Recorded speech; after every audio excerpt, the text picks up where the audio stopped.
Judgment. Judgment dari Yesus.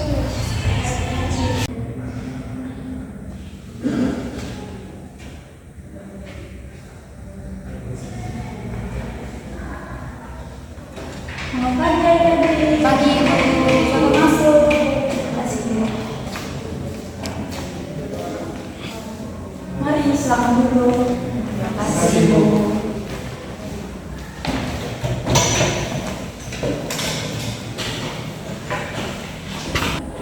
Oke, baik adik-adik, sudah nyaman posisi duduknya? Sudah Ibu. Oke, jadi sebelum kita mulai kegiatan kita, Ibu mengucapkan terima kasih banyak karena kalian sudah meluangkan waktu kalian untuk datang ke ruangan Ibu.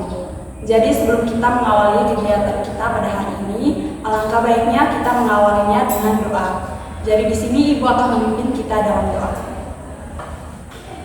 Kita menyiapkan hati dan batin kita untuk berdoa, dan kita berdoa menggunakan nama yang tersirat kita. Berdoa mulai. Berdoa selesai. Oke, jadi baik adik-adik semua, kan kita di sini kan semuanya belum saling mengenal satu sama lainnya. Ya Ibu. Oke, jadi ada kata pepatah yang mengatakan tak kenal maka tak sayang. Oke, jadi di sini kita akan saling berkenalan. Jadi mulai dari Ibu, perkenalkan nama Ibu Winanta Marsila, biasa dipanggil Ibu Ila, Ibu guru bimbingan konseling di sini. Untuk adik, Perkenalkan nama saya Maria Kepunjua, biasa dipanggil Kevin. Nama saya Elisa Firliana Bu, biasa dipanggil Elsa.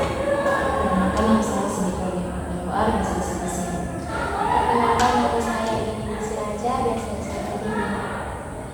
oke, jadi adik Kelvin, adik Elsa, adik Cindy, sama adik Dini. Jadi adik-adik di sini satu kelas atau beda? Kami berdua satu kelas. Kami berdua satu kelas. Oh, adik Elsa sama adik Cindy satu kelas. Jadi boleh tahu kelas berapa ya? Adik-adik di sini satu kelas atau beda kelas? Kami berdua satu kelas. Kami berdua yang satu kelas. Oh, Kak Dini dengan Kelvin juga satu kelas. Jadi sudah mengenal satu sama lain. Oke. Jadi kita kan sudah berkenalan nih. Jadi di sini Ibu ingin menyampaikan kegiatan kita pada hari ini, yaitu kita akan melakukan bimbingan kelompok. Jadi sebelumnya apakah adik-adik pernah mengikuti konseling kelompok atau bimbingan kelompok? Itu apakah pernah? Belum. Oh, belum pernah ya. Jadi Ibu akan menjelaskan sedikit mengenai bimbingan kelompok. Jadi perlu adik-adik ketahui bahwa bimbingan kelompok itu merupakan suatu layanan dalam bimbingan konseling yang memungkinkan sejumlah siswa dengan memanfaatkan dinamika kelompok untuk saling bersama-sama diskusi untuk memperoleh atau membahas suatu informasi atau suatu topik umum. Jadi tujuan dari bimbingan kelompok itu sendiri yaitu membahas topik tertentu yang mengandung permasalahan dan menjadi pusat perhatian peserta didik melalui dinamika kelompok ini, maka akan mendorong pengembangan perasaan, pikiran, dan wawasan terkait topik yang akan dibahas. Jadi apakah ada pertanyaan terkait bimbingan kelompok? Tidak ada. Jadi di sini kita akan melakukan kegiatan bimbingan kelompok. Jadi di sini Ibu akan menjelaskan sedikit. Dan di sini urutan kegiatan yang pertama ada kegiatan tahapan awal atau pendahuluan, yang kedua ada tahap transisi, yang ketiga ada tahap inti, dan keempat ada tahap penutup. Oke, jadi apakah adik-adik sudah memahaminya? Sudah. Kok adik-adik kelihatan tegang sekali ya mukanya? Apakah ada yang putus cinta di sini? Tidak ada. Baru pertama kali. Oh, baru pertama kali itu. Oke. Jadi kita ice breaking dulu ya. Oke, mungkin Nak Elsa ada ice breaking atau Nak Cindy? Silakan. Nak Elsa pasti ada ice breaking. Ada Ibu. Penjumlahan, goyang penjumlahan. Oh, goyang penjumlahan. Jadi Nak Elsa silakan. Kita berdiri saja atau Berdiri. Soalnya seru. Yang kita ada di kelas di sini satu di kamar satu. kesini sedikit aja kok. Kita Jadi ibu dan teman-teman, ibu tahu lagu Satu Ditambah Satu itu tahu ibu? Itu tahu ibu? Tahu ini. Nanti tinggal digoyang sudah ibu. Satu ditambah satu sama dengan dua. Dua ditambah dua sama dengan empat. Empat ditambah empat sama dengan delapan. Delapan ditambah delapan sama dengan 16. 16-nya lompat. Oke. Pelan, tadi kan instruksi lah. Iya, iya. Itulah. 1, 2, 3. 1 ditambah 1 sama dengan 2. 2 ditambah 2 sama dengan 4. 4 ditambah 4 sama dengan 8. 8 ditambah 8 sama dengan 16.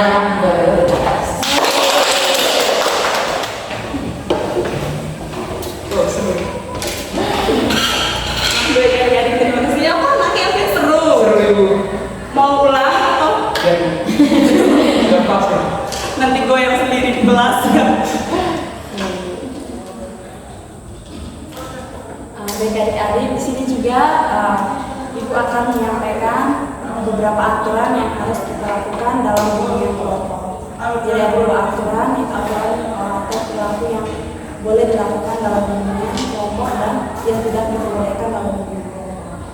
Jadi di sini ada perilaku yang diperbolehkan dalam bimbingan kelompok. Yang pertama, adik-adik harus berpartisipasi aktif, mendengarkan secara aktif, menghargai pendapat teman dan menjaga kerahasiaan. Sedangkan perilaku yang tidak diperbolehkan yaitu menghakimi atau mengkritik secara kasar, membicarakan topik di luar konteks, dan juga mengabaikan aturan kelompok. Apakah adik-adik memahaminya? Oke, jadi bagaimana adik-adik? Apakah sudah siap untuk bimbingan kelompok kita pada hari ini? Sudah siap ibu. Jadi topik kita pada hari ini terkait dengan cyberbullying.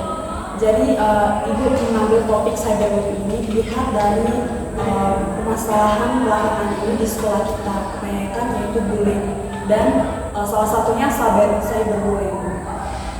Jadi mungkin adik-adik di sini apa yang mungkin adik-adik tahu apa itu cyberbullying?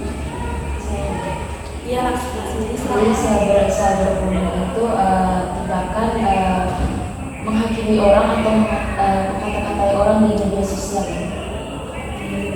Tindakan menghakimi atau mengkata-katai orang di media sosial.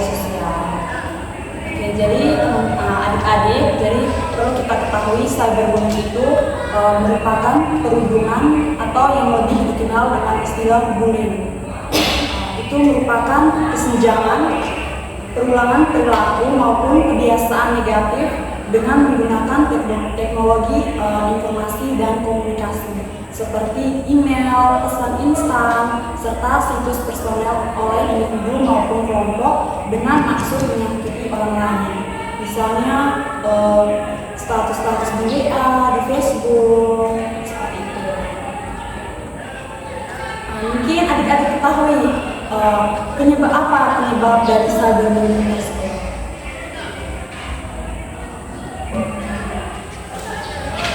Karena kita benci dengan orang yang kita ngomong-ngomong apa-apa di media sosial. Ya, itu salah satunya juga penyebab cyberbullying itu. Jadi di sini penyebab cyberbullying itu yang pertama ada keinginan untuk memuaskan diri sendiri. Jadi di sini beberapa orang yang melakukan cyberbullying itu karena mereka ingin mendapatkan kepuasan atau rasa puasa dengan merendahkan atau menyakiti orang lain secara online. Yang kedua itu ada masalah pribadi atau emosi negatif. Ini juga seringkali orang yang melakukan cyberbullying itu memiliki masalah-masalah pribadi atau emosi negatif yang mereka luapkan kepada orang lain dengan cara seperti itu. berikut ada ketidaktahuan tentang dampaknya. Jadi banyak orang yang melakukan cyberbullying itu karena mereka tidak tahu dampak sebenarnya cyberbullying itu. Jadi pelaku mungkin tidak sepenuhnya menyadari betapa merusaknya tindakan mereka bagi korban. Mereka mungkin tidak memahami dampak emosional yang serius yang dapat dialami oleh korban cyberbullying. Jadi selain ada penyebab, pasti ada dampak. Jadi ada dampak cyberbullying di sini ada 4 dampak. Yang pertama itu ada dampak psikologis, dampak psikososial, dampak akademis, dan juga dampak fisik. Yang berikut ada cara mencegah cyberbullying. Jadi perlu adik-adik ketahui untuk cara mencegah cyberbullying. Jadi yang pertama itu jangan balas dendam. Biasanya kan adik-adik semua kan kalau ada yang menyakiti atau apa itu pasti balas dendam, ya kan? Pasti. Yang itu yang pertama. Jadi jangan melakukan balas dendam. Yang kedua itu adalah laporkan ke pihak yang berwenang. Kalau di sekolah kalian bisa melaporkan kepada kepala sekolah, guru BK, atau mungkin guru yang kalian anggap dekat. Itu kalian bisa melaporkan perilaku tersebut. Yang kedua, cari dukungan dari orang lain. Misalkan dari teman, orang tua. Yang berikut, lindungi privasi online. Dan yang terakhir itu tidak membagikan informasi pribadi. Dan yang terakhir, di sini ibu juga akan kasih informasi cara menjadi pengguna internet yang bijak. Jadi yang pertama itu tidak menyebarkan atau mempercayai berita yang tidak benar. Yang kedua, tidak menghina, mengejek atau menyerang orang lain. Yang ketiga, tidak berpartisipasi dalam aktivitas online yang ilegal. Yang berikut, menghargai hak cipta dan sumber informasi yang digunakan. Dan yang terakhir, menjadi teladan dan pendukung bagi orang lain. Oke, jadi mungkin dari materi yang ibu berikan, apakah ada pertanyaan?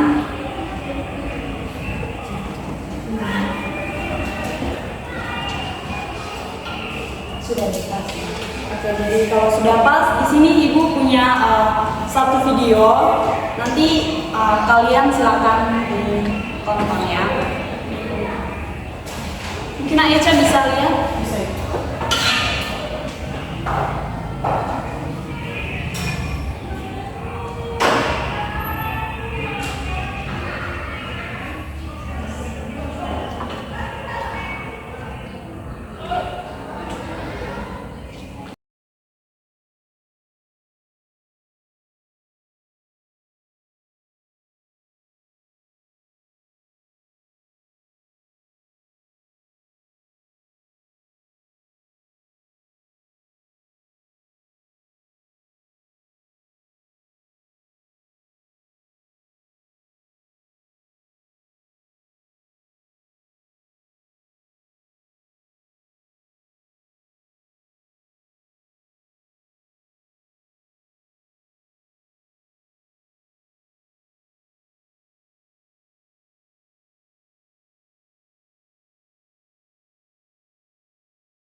Baik adik-adik, dari video yang sudah adik-adik tonton tadi, mungkin adik-adik mengambil kesimpulan atau apa dari video yang kalian tonton. Oke, Kalau dari video yang telah ditampilkan, saya mengambil kesimpulan bahwa kita tidak boleh terlalu dalam dalam keterlibat akibat bullying, tapi kita harus berani untuk melawan bullying yang kita. Nah, sini Sama ibu. jadi dia berani bangun dari keterpurukan dan dia bisa melawan cyberbullying tersebut. Jadi di sini ibu akan ibu sudah menyediakan satu kasus, nanti ibu bagikan kepada kalian berkelompok saja ya. Iya. Kebetulan kalian satu kelas, jadi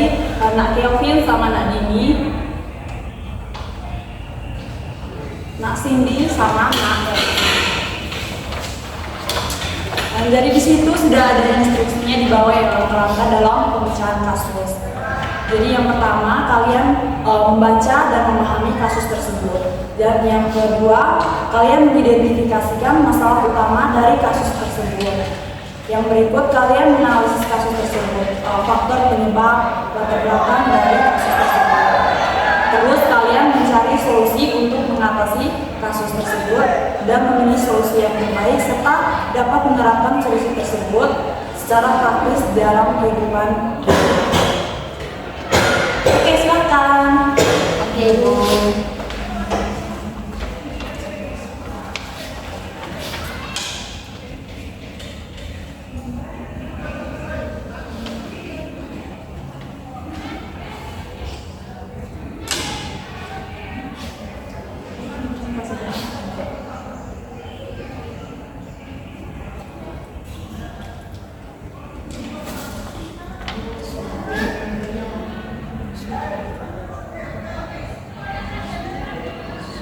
Jadi ibu berikan waktu 15 menit.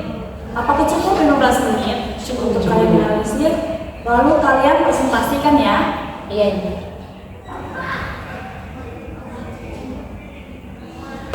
Sudah ya, Ibu. Ya, jadi tadi setelah kalian menganalisis kasus, kalian bisa mempresentasikan hasil analisis kalian. Silakan adik Cindy.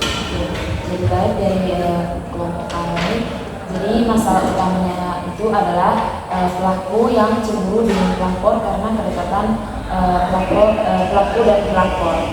Terus penyebab atau latar belakang masalah ini terjadi yaitu karena faktor cemburu, karena kedekatan pacar pelaku dan pelapor. Lalu solusi yang kalian tawarkan yang pertama itu melibatkan pihak yang berwajib agar tidak main hakim sendiri. Dan yang terakhir itu berbicara dengan secara kekeluargaan antara pelapor dan pelaku. Jadi itu dari kelompok kami itu latar belakang dari kasus ini yaitu Farah yang cemburu atas kedekatan pacarnya dengan pelapor atau korban kasus ini. Terus solusi yang kami berikan itu yang pertama tidak langsung menaikkan masalah itu secara cepat ke media sosial. Dan yang kedua itu sebaiknya bisa dibicarakan secara verbal atau bertemu secara langsung daripada menyelesaikan masalah langsung di media sosial. Oke, baik adik-adik, terima kasih atas partisipasinya. Jadi dari kasus tersebut merupakan kasus cyberbullying yang dilakukan oleh Nur Farah alias Farah. Oke, jadi di sini ibu akan membagikan lembar kerja. Jadi kalian wajib mengisinya ya. Kesimpulan.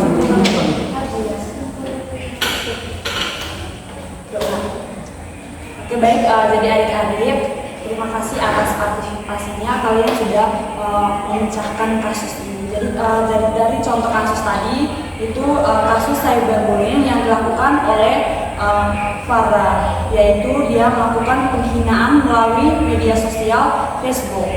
Jadi kasus ini dilatar belakangi karena Farah ini cemburu atas kedekatan pacarnya dengan si korban.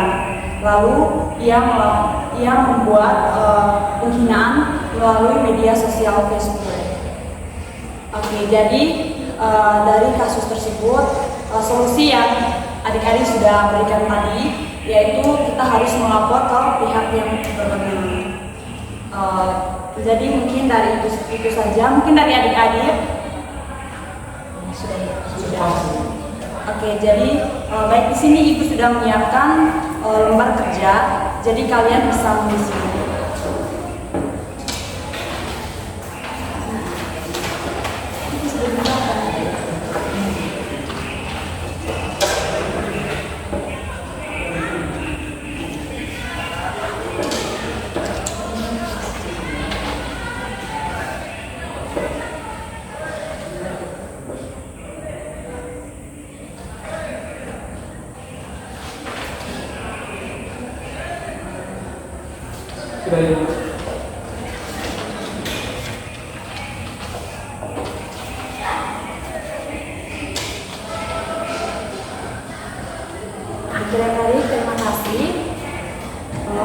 untuk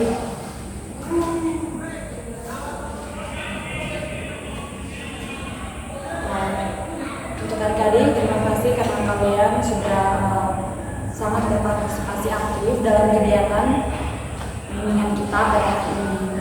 Jadi tadi mungkin dari adik-adik kesimpulan apa yang bisa adik-adik ambil dari kegiatan kita pada hari ini? Baik, kalau dari saya ini mungkin dari kegiatan kita ini tadi kita lebih mengajukan apa yang sudah bermudi terus mempertahankannya dan solusi apa yang baik untuk mengatasi permasalahan tersebut. Jadi di sini juga kantai dari video yang telah ditampilkan maka kami saja mengambil kesimpulan bahwa kita harus melawan perundungan atau bullying jika terjadi pada diri kita. Baik, terima kasih Mak Kelvin. Masih ada lagi? Kalau saya juga sampai salah satu titik di mana kami juga mengenal sedikit tentang cyberbullying tadi bisa dilakukan di media sosial seperti Facebook, dan kita bisa terjerat hukum jika kita mencemari nama baik orang di media sosial, serta kita juga harus bisa berani untuk melawan perundungan baik di media sosial maupun di dunia. Oke, baik, terima kasih. Mungkin dari sini mungkin ya adik-adik juga pernah mengalami atau mungkin menjadi pelaku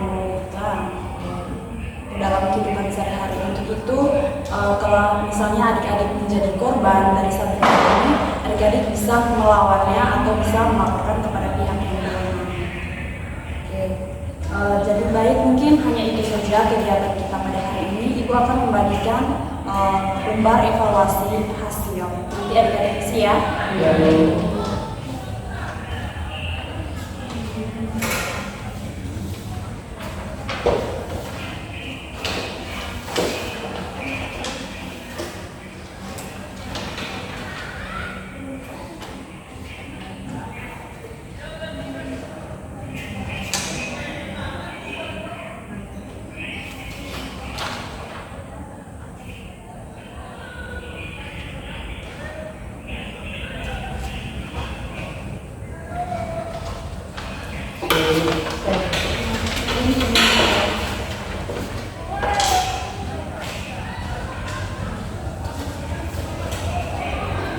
Baik adik-adik, terima kasih banyak. Ibu sangat mengapresiasi keaktifan kalian berpartisipasi dalam kegiatan kita pada hari ini.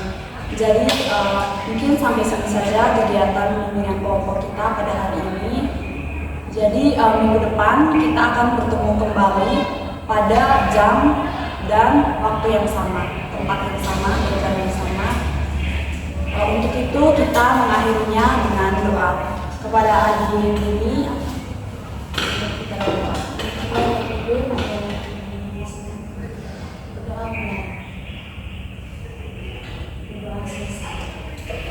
Baik adik-adik, terima kasih sekali lagi. Mungkin adik-adik bisa kembali ke kelas. Terima kasih.